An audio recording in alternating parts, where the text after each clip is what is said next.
Your brain wasn't built for this. Social comparison theory, first proposed by psychologist Leon Festinger, explains that we determine our own worth based on how we stack up against others. But here is the problem. Festinger's theory was developed before we had the internet. Your brain evolved to compare you to a small tribe of 50 people. But today, you are comparing your behind-the-scenes struggles with the highlight reels of the top 0.1% of the entire world.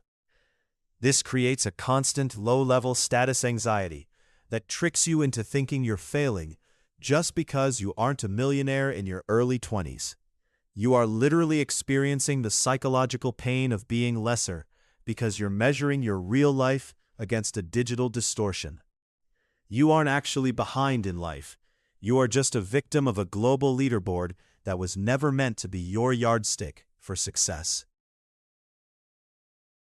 The fear of choosing the wrong life. Young people today have more options for careers, relationships, and lifestyles than any generation in human history. Yet we are more paralyzed than ever before. Psychologist Barry Schwartz calls this the paradox of choice. His research shows that while we think more choice equals more freedom, it actually leads to analysis paralysis and a chronic fear of missing out on a better version of our lives.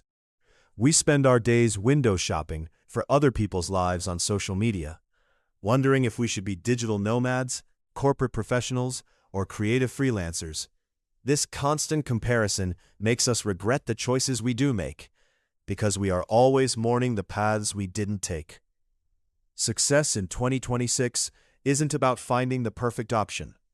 It's about having the psychological courage to pick one path and commit to it, knowing that the perfect life is a ghost you'll never catch. Why you're tired but haven't done anything.